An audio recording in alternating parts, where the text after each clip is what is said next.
2 Samuel அதிகாரம் 10.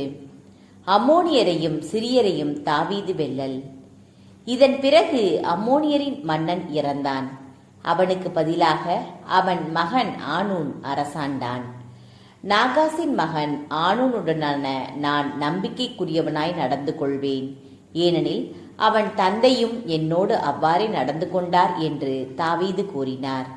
அவனுடைய தந்தையை குறித்து அவனுக்கு ஆறுதல் சொல்ல தாவீது தம் பணியாளரை அனுப்பினார். தாவீதின் பணியாளரும் அம்மோனியர் நாட்டுக்கு சென்றனர்.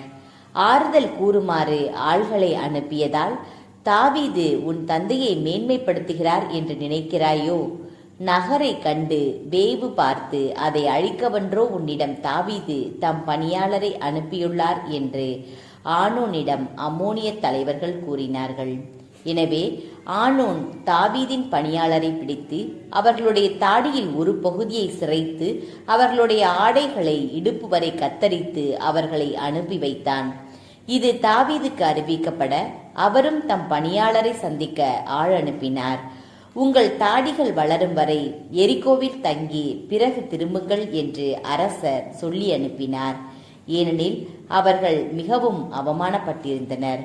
அம்மோனியர் தாங்கள் தாவீதின் வெஞ்சினத்திற்கு உள்ளானதை கண்டனர். அவர்கள் ஆள் அனுப்பி பெத்ரகோபில் இருந்தும் சோபாவில் இருந்தும் 20,000 காலால் படையினரையும் மாக்கா நாட்டு அரசரோடும் 1000 ஆள்களோடு தோபிலில் இருந்து 12,000 ஆள்களையும் கூலிக்கு அமர்த்தினர்.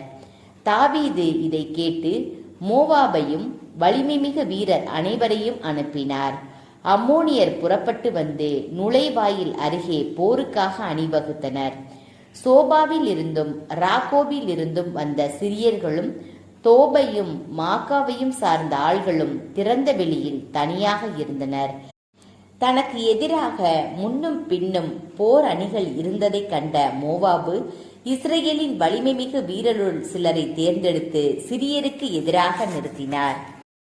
மீதியானவரை தம் சகோதரன் அபிசாயின் பொறுப்பில் ஒப்படைத்தார். அவன் அவர்களை அம்மோனியருக்கு எதிராக அணிவகுத்து நிறுத்தினான். மேலும் மோவாபு, சிரியர் என்னை மேற்கொள்வதாக இருந்தால் நீ எனக்கு உதவ வரவேண்டும்.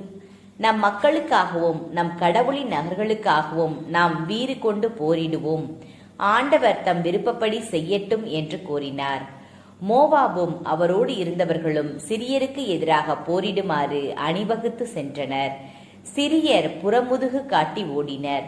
சிரியர் தப்பியோடியதை கண்ட அம்மோனியரும் அபிசாயிடம் இருந்து தப்பியோடி நகருக்குள் வந்தனர். அம்மோனியருடன் போரிட்ட மோவாபு எருசலேமுக்கு திரும்பி வந்தார்.